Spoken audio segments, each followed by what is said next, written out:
विशुद्ध विज्ञान घनस्वरूपं विज्ञान विस्रारण बद्ध दीक्षं दयानिधिं देहभृतां शरण्यं देवं हयग्रीवमहं प्रपद्ये. நமஸ்தபாய்.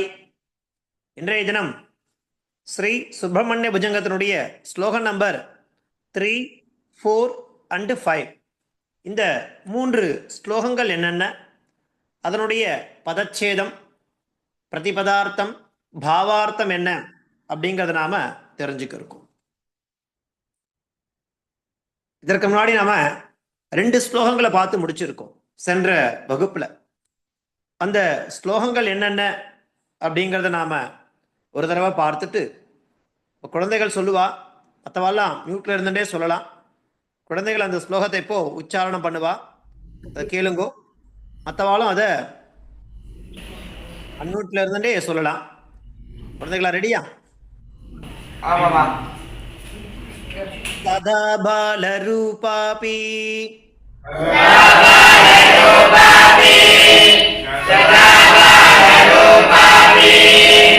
விக்னாத்ரிஹந்த்ரி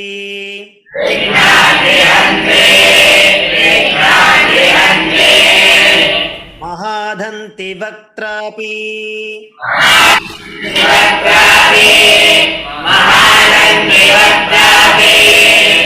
பஞ்சாஸ்ய மான்யா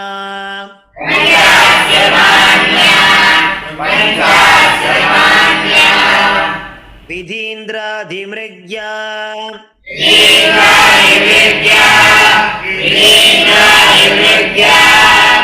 கணேஷாபிதாமே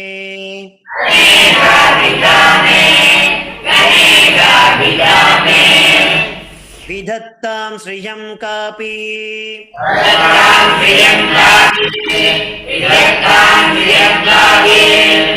கல்யாணமூர்த்தி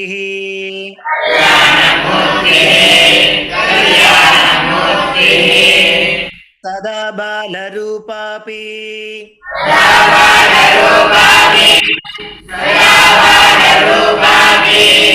விக்னாத்ரிஹந்த்ரி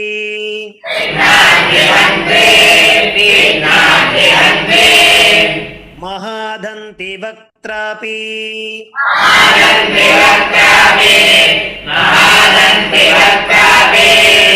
பஞ்சாஸ்ய மான்யா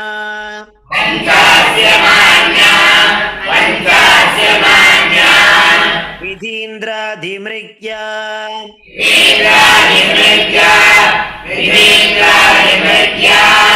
கணேஷாபிதாமே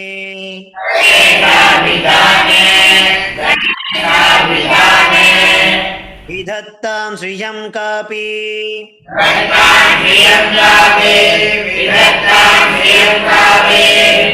கல்யாணமூர்த்தி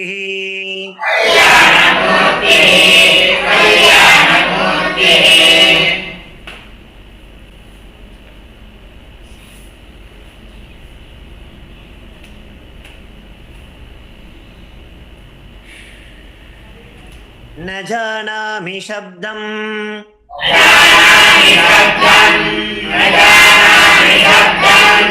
न जानामि चार्थं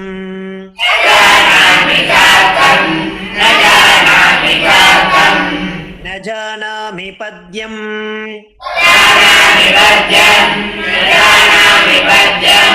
न जानामि गद्यं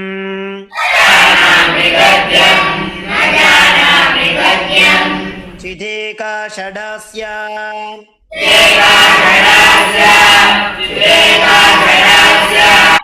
हृदिद्योध्यते मे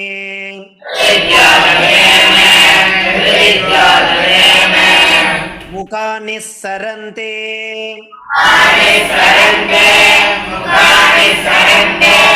गिरिश्चापि चित्रम्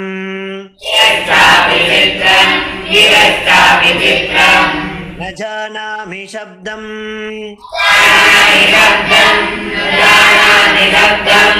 न जानामि चार्थं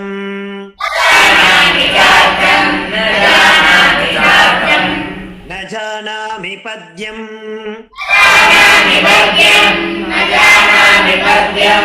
न जानामि गद्यं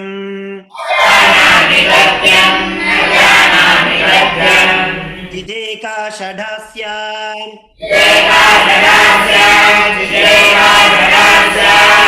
हृदयोद्यते मे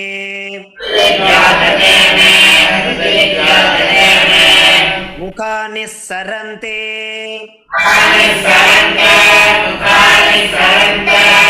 गिरिश्चापि चित्रम्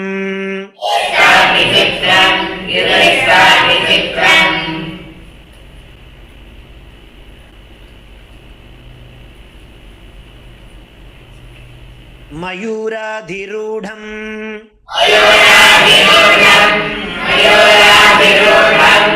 महावाक्यगूढम्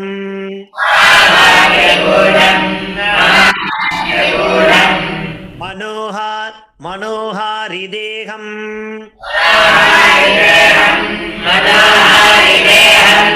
मगच्चित्तगेहम्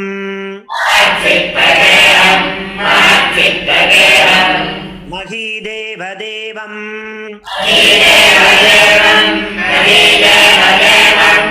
महावेदभावम्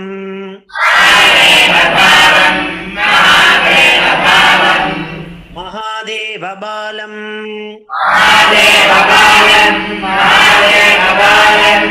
भजे लोकपालम्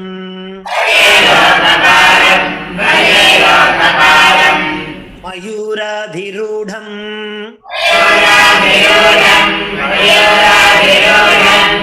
महावाक्यगूढम्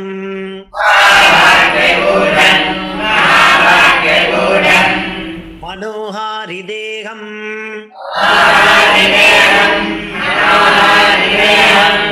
महच्चित्तगेहम्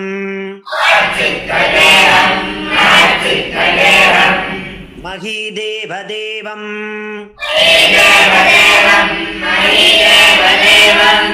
महावेदभावम्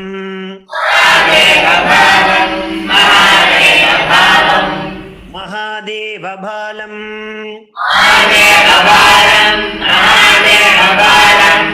भजे लोकपालम्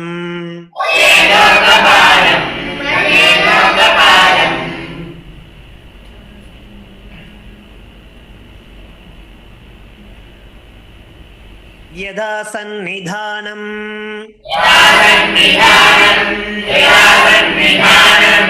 गता मानवा मे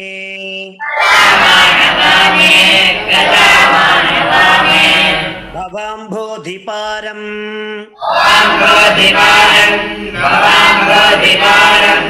यथास्ते तदैव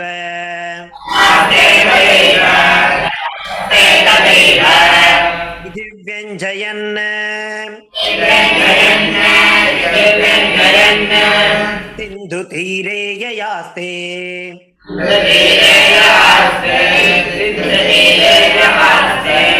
तमीढे पवित्रम्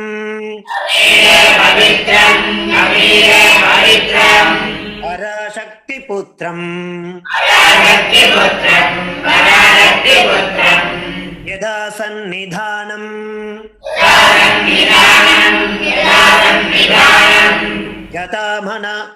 गता मानवा मे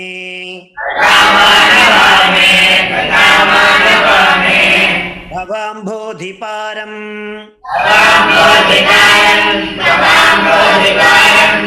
यथास्ते तदैव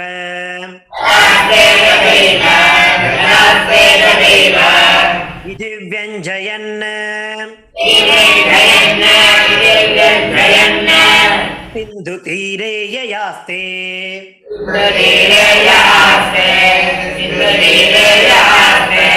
तमीढे पवित्रम् पराशक्तिपुत्रम्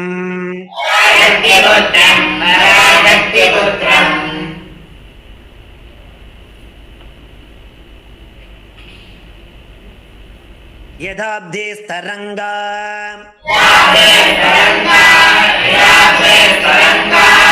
लयं यान्ति तुङ्गा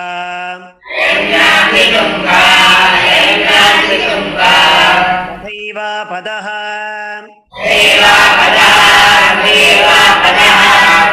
सन्निधौ सेवतां मे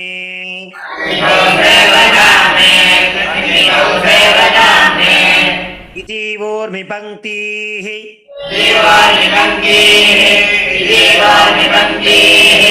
ரிணாம் தர்ஷயந்தம் ததா பாவயே ஹிருத்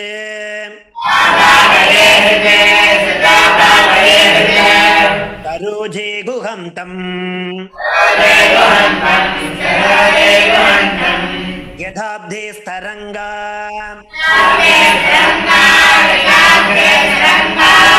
லயம் யாந்தி துங்காஹ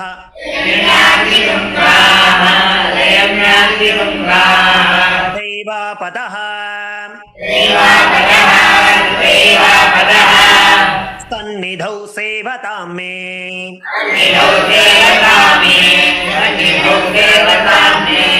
இதீவோர்மி பங்கீஹ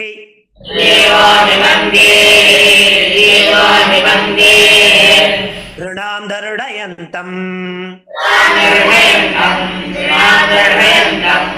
ததா பாவயே ஹிருத்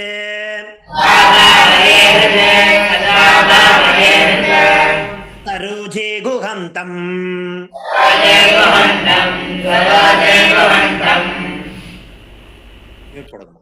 இப்போ ஸ்லோகங்களை இது புஜங்கம் அப்படின்னா இந்த மீட்டர்ல அந்த ஸ்லோகங்களை நாம சொல்ல முடியும். சென்ற வகுப்பில் நாம முதல் 2 ஸ்லோகங்களுக்கு பார்த்தோம். அந்த ஸ்லோகங்களுடைய அர்த்தம் என்னவாக இருந்தது அப்படின்னாக்கா, முதல் ஸ்லோகம் மங்கள ஸ்லோகம், பிரார்த்தனா, விநாயகரை வணங்குறார். ஏன்னா விக்னங்கள் போகணும், பல நன்மைகள் ஏற்படணும் அப்படிங்கிறதுக்காக எப்பேற்பட்டவர் அந்த விநாயகர் அப்படிங்கிறத சொல்றார். இளம் பாலகனாக இருந்தாலும் அவர் என்ன பண்றார் அப்படின்னாக்கா, மலை போன்ற இடையூறுகளை போக்கக்கூடியவர். அது மாத்திரமில்லை, யானை முகத்தவராக இருந்தாலும் சிங்கத்தினுடைய மரியாதைக்குரியவரும் அப்படிங்கிறார். பரமேஸ்வருடைய மரியாதையும் அவருக்கு உண்டு. அது மாத்திரமா, பிரம்மதேவன், இந்திரன் முதலியவர்களால தேடி தேடி வழிபடத்தக்கவர். அப்பேற்பட்ட பெருமைக்குரியவரான மங்கள சுரூபியான கணேச பெருமான் எனக்கு எல்லா விதமான நன்மைகளையும் தரட்டும் அப்படிங்கிறதாக இருக்கக்கூடிய அந்த முதல் ஸ்லோகத்தை அவர் நமக்கு மங்கள ஸ்லோகமா கொடுக்கிறார். அதை தொடர்ந்து நாம என்ன பார்த்தோம், 2வது ஸ்லோகம் பார்த்தோம். அதுல நஜானாமி சப்தம் நஜானாமி சார்த்தம் நஜானாமி பத்யம் நஜானாமி கத்யம் அப்படிங்கிறதான அந்த ஸ்லோகத்தின் மூலமாக என்ன சொல்றாரு அப்படின்னாக்கா, எனக்கு சப்தமும் தெரியாது, அதன் பொருளும் தெரியாது, அதனால எனக்கு இந்த செய்யுட்காவியம் வச்சன காவியம் எதுவுமே எனக்கு தெரியாது. இருந்தாலும் இந்த ஆறுமுகனுடைய ஞான வடிவம் இருக்கு இல்லையா, அந்த ஞான வடிவம் ஒன்றே என்னுடைய மனசுல எப்பவுமே நிழல் போல ஆடிண்டே இருக்கு. அதனால என்ன ஏற்படுறது, என்னுடைய வாயிலிருந்து ஏதேதோ விசித்திரமான சொற்கள் வெளிப்பட்டுட்டே இருக்கு. அந்த சொற்களை வைத்துண்டு அடியன் என்ன பண்ணிட்டு இருக்கேன், இந்த சுப்பிரமணிய புஜங்கம்னு சொல்லக்கூடிய வசத்தியான இந்த கிரந்தத்தை நான் பண்ணிட்டு இருக்கேன் அப்படிங்கிறதாக கவி ஆதிசங்கரர் தன்னுடைய வினயத்தை வெளிப்படுத்துறார். எப்பேற்பட்ட மகானவர் இல்லையா, சகலமும் அறிந்தவர். ஆனா இருந்தாலும் என்ன சொல்றாரு பாருங்க, நஜானாமி சப்தம் நஜானாமி அர்த்தம்ங்கிற. ஏதோ நான் உளர்றேன் இல்லையா, என் மனசுல என்ன தோன்றதோ அதை நான் என்ன பண்றேன், ஏதேதோ வாயிலிருந்து விசித்திரமான வார்த்தைகளை சொல்றேன், அது வெளிப்பட்டு இருக்கு அப்படிங்கிறதாக அந்த 2வது ஸ்லோகம் மூலமா தன்னுடைய வினயத்தை வெளிப்படுத்தினார். அதன் பிறகு 3வது ஸ்லோகம் என்ன, மயூராதிரூடம் மகாவாக்கிய கூடம் மனோஹாரி தேகம் மகச்சித்த கேகம் மகீதேவ தேவம் மகாவேத பாவம் மகாதேவ பாலம் பஜே லோகபாலம் அப்படிங்கிறதான 3வது ஸ்லோகம். சுவாமி சுப்பிரமணியர் எப்படி இருந்திருக்கார் அப்படின்னாக்கா, மயூராதிரூடம், மயூரனா மயில், அதுதான் அவருடைய வாகனம். மயில், மயூரஹா, சம்ஸ்கிருத்ல மயூரஹான மயில்னு அர்த்தம். அந்த மயூராதிரூடம், அந்த மயில் மேல ஏறிண்டு மகாவாக்கிய கூட்டம், மகாவாக்கியர்களுடைய முழு பொருளா அவர் தான் இருந்திருக்கார். பெரிய பெரிய வசத்தியான வாக்கியம். அதாவது பாரவேர் அர்த்த கௌரவம் சொல்லுவா. பஞ்சமகா காவியத்துல பாரவி அப்படிங்கிற ஒரு கவிஞன் இருக்கான். அவனால் எழுதப்பட்டதுதான் கிராதார்ஜுனியம் சொல்லக்கூடிய வசத்தியான மகாகாவியம். காளிதாசனுக்கு அடுத்தபடியா அவன் தான். அவன்கிட்ட என்ன இருக்குனாக்கா, பாரவேர் அர்த்த கௌரவம், எப்படி ஒரு சொல்ல கையாளுறது, அந்த சொல்லக்கூடிய சொல்லுக்கு எவ்வளவு விதமான அர்த்தங்களை அதை சூக்ஷ்மமா சொல்ல முடியும் அப்படிங்கிறதுல ரொம்ப டேலண்டடான பர்சன் அந்த பாரவி. இந்த மாதிரி இந்த இங்க இருக்கக்கூடிய இந்த சுப்பிரமணியர் இருக்காளோ இல்லையோ, அவர் எப்பேற்பட்டவர், மகா வாக்கிய கூடம், அனைத்து சொற்களுக்கும் அதை என்ன சொல்றது, ஒரு ஒரு டிக்ஷனரி மாதிரி இருக்கார் அவர். அப்பேற்பட்டவர், மகா வாக்கியர்களின் முழு பொருள் அர்த்தமே அவர்தான். எல்லா விதமான சொற்களுக்கும் அர்த்தம் வேணும்னா அவரிடத்துல நாம தெரிஞ்சுக்கலாம். அப்பேற்பட்ட சக்தி, அப்பேற்பட்ட பாண்டித்யம் யாரிடத்துல இருக்குனாக்கா இவரிடத்துல இருக்கு, சுப்பிரமணிய இடத்துல இருக்கு அப்படிங்கிறார். அவர் எப்படி இருக்கார், மயூராதிரூடம், மயில் மேல ஏறி, மகா வாக்கிய கூடம், மகா வாக்கியங்கள் முழு பொருளாக அமைந்து, அது மாத்திரமா மனோஹரி தேகம், பாருங்க மனோஹாரி தேகம். மனோகரன்ற சொல்லுக்கு என்ன அர்த்தம்னாக்கா அழகுன்னு அர்த்தம். தமிழ்ல சொல்றாலே அழகென்ற சொல்லுக்கே முருகா சொல்லுவா பாருங்க. அழகுன்னா அவர் தான். அது எப்படி இருக்கும், எல்லோருடைய மனசையும் அப்படி கவர்ந்து இழுக்கும். ஆக்லாதம்னு சொல்லுவா சம்ஸ்கிருத். ஆக்லாத தன்மை. இப்படி சந்திரனை பார்த்தோன்னே எல்லாருக்கும் பிடிக்கிறதோ, குளிர்ச்சியா இருக்கும், அந்த மாதிரி தேகத்தை உடையவர். மனோஹாரி தேகம் இல்லையா, அழகிய வடிவுடன். அது மாத்திரமில்ல, மகச்சித்த கேகம், மகான்களுடைய மனசுல நித்தியம் வாசம் செய்யக்கூடியவர். அப்பேற்பட்ட, அது மாத்திரமா இல்ல, மேலும் இருக்கு, மகீதேவ தேவம் மகாவேத பாவம், வேதத்தினுடைய விழுப்பொருள் சொல்லுவா. வேதமே அவர்தான். ஓம் என்ற பிரணவம். வேதம் எங்க தொடங்குறோம் நாம, வேதம் சொல்லும் பொழுது ஓன்ற பிரணவத்தோட தானே சொல்றோம். அந்த ஓன்ற பிரணவத்துக்கே அர்த்தம் தந்தவர் அவர்தான். அப்பேற்பட்ட மகீதேவ தேவம், மகாதேவன் யாரு, ஈஸ்வரன். அவனுடைய மகனை என்ன பண்றார் சுவாமி, பஜே. பஜேன என்ன அர்த்தம் அப்படின்னாக்கா அவரை வழிபடுகிறேன்னு அர்த்தம். நமஸ்கரிக்கிறார் இங்க. அவர் எப்படி இருக்கார், மயூராதிரூடம், மகாவாக்கிய கூடம், இதெல்லாம் விசேஷனம். மனோஹாரி தேகம், மகச்சித்த கேகம், மயில் மேல ஏறின்றிருக்கார், மகா வாக்கியர்களின் முழு பொருளா இருந்திருக்கார், அழகிய வடிவுடன் காணப்படுகிறார், மகான்களுடைய மனதில் எப்பவுமே நித்தியம் வாசம் செய்யக்கூடியவரா இருக்கார் இல்லையா. அப்பேற்பட்ட மகாதேவனுடைய மகனை, அந்த ஈஸ்வரனுடைய மகனை நான் வழிபடுகிறேன், பஜே. அது மாத்திரமா, லோகபாலம் அவர். பாலனம்னா காப்பாற்றுவது. எதை காப்பாற்றுறார், லோகபாலம், உலகையே காப்பாற்றுவர், வேதத்திற்கு பொருளாக இருக்கக்கூடியவர். அப்பேற்பட்ட சுப்பிரமணியரை அடியே நமஸ்கரிக்கிறேன் அப்படிங்கிறார். அவரை நமஸ்காரம் பண்ணிக்கிறார். இந்த ஸ்லோகம் மூலமா அவர் எப்படி இருக்கார் அப்படிங்கிற விசேஷணத்தை சொல்றார். மயூராதிரூடம் மகாவாக்கிய கூடம் மனோஹாரி தேகம் மகச்சித்தகே மகீதேவதேவம் மகாவேத பாவம் மகாதேவபாலம் பஜே லோகபாலம். பஜே, பஜேனா அவரை வழிபடுகிறேன்.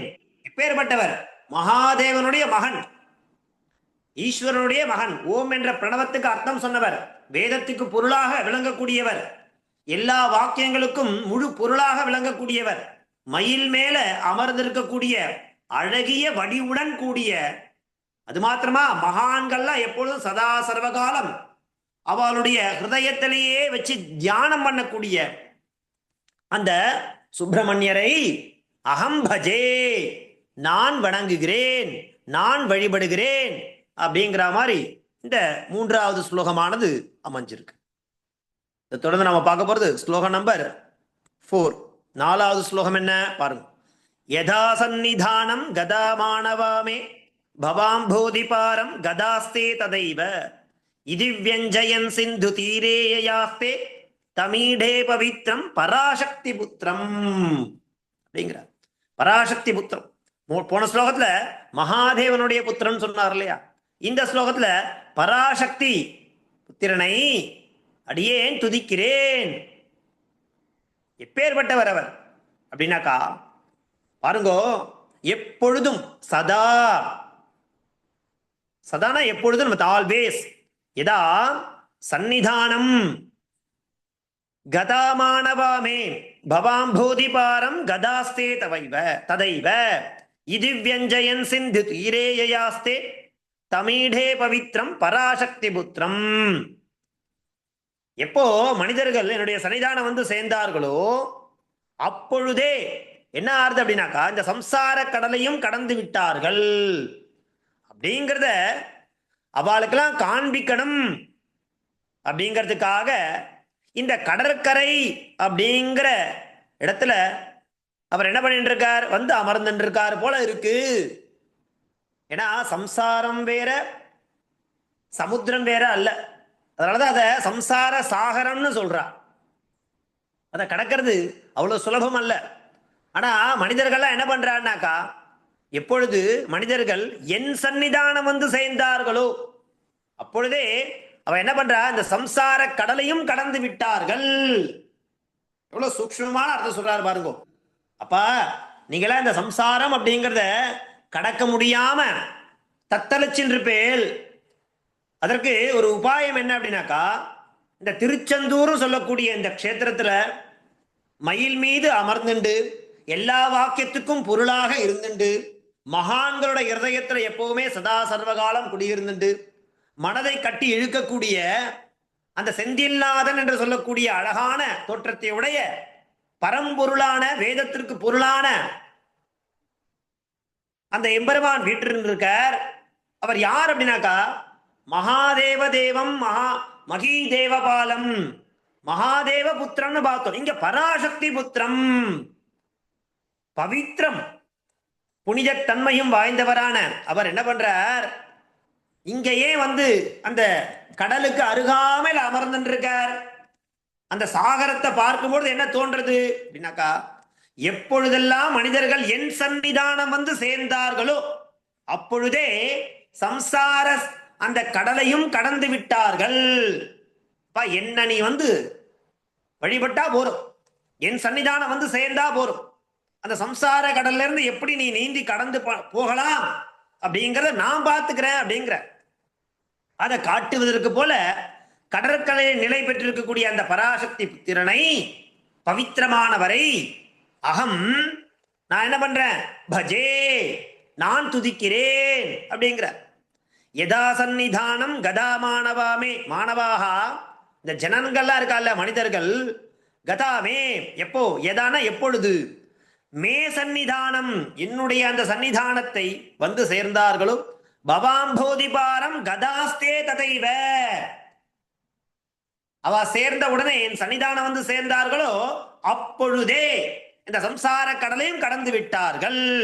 இது வெஞ்சயன்னு அப்படிங்கிறத நமக்கு காண்பிப்பதற்காகவே சிந்து தீரேயாஸ்தே அந்த திருச்செந்தூர் என்று சொல்லக்கூடிய சமுத்திரத்திற்கு அருகாமையிலே அவர் வந்து வீற்றிருப்பதற்கு காரணமும் இதுதான். அப்பேற்பட்ட பவித்ரம் தமிழே பராசக்தி புத்திரம் அகம் பஜே. அப்படி அந்த கடற்கரையில் நிலை பெற்றிருக்கக்கூடிய அந்த பராசக்தி புத்திரனை துதிக்கிறேன், அடியேன் நமஸ்கரிக்கிறேன் அப்படிங்கிற மாதிரி இந்த 4வது ஸ்லோகம் மூலமா நமக்கு காண்பிச்சு கொடுக்கிற. அடுத்து நாம பார்க்க போறது இந்த வரிசையில 5வது ஸ்லோகம் என்ன பாருங்க. யதாப்தே ஸ்தரங்காலயம் யாந்தி துங்காஹ ததைவ பதசன்னிதௌ சேவதாம் மே இதி ஊர்மி பங்கீர் நிருணாம் திருடயந்தம் சதா பாவயே ஹிருத் சரோஜே குஹந்தம். இது 5வது புஜங்கம். என்ன பாருங்கோ, சமுத்திரம்னாலே பொதுவா எப்படி இருக்கும், அதுல இருக்கக்கூடிய தரங்காகா, தரங்கம்னா அலைகள்னு பேர். அந்த அலைகள்லாம் என்ன பண்ணிக்கும், இந்த ஆறு பறிக்கக்கூடிய பெருங்கடல்ல அந்த அலைகள்லாம் என்ன பண்ணும், சற்று நேரத்துல அடங்கிடும். ரொம்ப பிரம்மாண்டமா ஆறு பறிக்கும். அதுவும் இந்த பௌர்ணமி அமாவாசை இந்த மாதிரி சமயத்துல நம்ம சமுத்திரத்துக்கிட்ட போனாலே போகக்கூடாதுன்னு சொல்லுவா. ஏன்னா அந்த அந்த நாட்கள்ல அலைகள் ரொம்ப வேகமா ஆர்ப்பரிக்குமா, அந்த பெருங்கடலானது ஆர்ப்பரிக்கும்.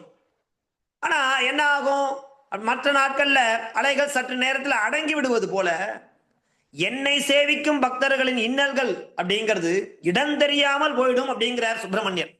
அப்பா எப்படி இந்த சமுத்திரத்துல பெருங்கடல்ல அலைகளானது ஆர்ப்பரிச்சுட்டு சற்று நேரத்துல அடங்கி விடுவது போல யாரெல்லாம் என்ன வாழ்க்கையில நிறைய பேருக்கு அந்த ஆர்ப்பரிக்கக்கூடிய அலைகள் அடிச்சுட்டே இருக்கலாம். நீங்க அந்த சம்சாரத்துல நீங்க முடியாம கட்டப்பட்டுட்டே இருக்கலாம். ஆனா ஒரே ஒரு விஷயத்தை தெரிஞ்சுக்கோ, எவனொருவன் என்ன அடைகிறானோ அவளுடைய துன்பங்கள்லாம் சற்று நேரத்தில் அந்த அலைகள் அடங்கி விடுவது போல என்னை சேவிக்கும் பக்தர்களின் இன்னல்கள் இடம் தெரியாமல் போய்விடும் அப்படிங்கிறத குறிப்பிட்டு காண்பிப்பதற்காக இப்படி என்ன பண்றார் அவர், இந்த கடல் அலைகளை காட்டுகிறார் சுவாமி. ஏன் அந்த திருச்செந்தூர் கடலோரம் உட்கார்ந்துட்டு என்ன காட்சியை நமக்கு காண்பிக்கிறார் அப்படின்னாக்கா, அப்பா இந்த சாகரமும் ஒண்ணுதான், அந்த சம்சாரமும் ஒண்ணுதான். அதுல இருக்கக்கூடிய ஆர்ப்பரிக்கக்கூடிய அலைகளானது எப்படி சற்று நேரத்தில் அடங்கிடுவோம், அந்த மாதிரி நீ எப்பொழுது என்ன அடையிறியோ, என்ன சேவிக்கிறியோ, இந்த பக்தர்களுக்கு நிறைய இன்னல்கள் இருக்கும் இல்லையா, அந்த இன்னல்கள் எல்லாம் என்ன சேவித்த பிறகு இடம் தெரியாமல் போயிடும். எப்படி அலைகள் சற்று நேரத்தை அடங்கி விடுறதோ அந்த மாதிரி அப்படிங்கிற விஷயத்தை தன் பக்தனுக்கு காண்பிப்பதற்காக, குறிப்பிட்டு காண்பிப்பதற்காக இப்படி அவர் என்ன பண்றார், இந்த சமுத்திர தீரம் இல்லையா அந்த கடல் அலைகளை காட்டுகிறார். அந்த மாதிரி காட்சி அளிக்கிறதுக்காக இந்த குகபெருமான் இருக்காரே, முருகப்பெருமான், அவர் என்ன பண்றார் அப்படின்னாக்கா இங்க அமர்ந்துட்டு இருக்கார். அப்படி திருச்செந்தூர்ல அமர்ந்து இருக்கக்கூடிய அந்த குகப்பெருமானை, சுப்பிரமணியனை என்னுடைய ஹிருதய கமலத்தில் நான் தியானிக்கிறேன் அப்படிங்கிற மாதிரி சொல்றார். யதாப்தே ஸ்தரங்கா லயம் யாந்தி, லயம்னா அப்படியே அடங்கிறது, யாந்தி துங்காக ததைவா பதஹா சந்நிதௌ சேவதாமே. மே என்னுடைய என்ன சேவிக்கக்கூடிய பக்தர்களுடைய இன்னல்கள் கூட அந்த மாதிரி தான் இடம் தெரியாமல் போய்விடும். இதீவோர்மி இல்லையா, அப்படி இருக்கக்கூடிய அந்த நிருணாந்தருடயந்தம் சதாபாவையே ஹிருது. ஹிருத்துனா என்னுடைய ஹிருதயத்துல சதா எப்பொழுதும் நான் என்ன பண்றேன், பாவையே நான் தியானிச்சுட்டே இருக்கேன் இல்லையா. யாரை, சரோஜே குகந்தம், அந்த ஹிருதய கமலம், என்னுடைய ஹிருதய கமலத்துல பாவையே எப்பொழுது, சதா எங்க, ஹிருத் சரோஜே அந்த ஹிருதயன்ற கமலத்துல எப்பொழுதும் நான் என்ன பண்றேன், அந்த குகப்பெருமானை, குகம்தம் அந்த குகனை நான் எப்பொழுதும் என்ன பண்றேன், பாவையே பாவையே நான் தியானிக்கிறேன் அப்படிங்கிற மாதிரி சொல்றேன். இப்படியாக இந்த 5வது ஸ்லோகமானது அமைஞ்சிருக்கு. என்ன ஸ்லோகம், யதாப்தே ஸ்தரங்காலயம் யாந்தி துங்காஹ ததைவா பதஸ் சந்நிதௌ சேவதாமே இதி ஊர்மி பங்கி நிருணாம் தர்டயந்தம் சதா பாவயே ஹிருத் சரோஜே குகந்தம். மொத்தம் இன்றைய தினம் 3 ஸ்லோகங்கள் என்னென்ன, அதனுடைய தாத்பரியம் என்ன அப்படிங்கிறதை நாம தெரிஞ்சிட்டோம். அடுத்து வரக்கூடிய வகுப்புல அடுத்த 3 ஸ்லோகங்கள் என்னென்ன அப்படிங்கிறத எடுத்துட்டு நம்ம மெல்ல இதே மாதிரி சொல்லி சொல்லி அபியாசம் பண்ணிட்டே வந்தாக்கா இந்த ஸ்தோத்திரத்தை நம்ம முடியும் பொழுது நன்னா ஸ்பஷ்டமா சொல்றதுக்கு பண்ணலாம். தாசம். தன்யவாதாக.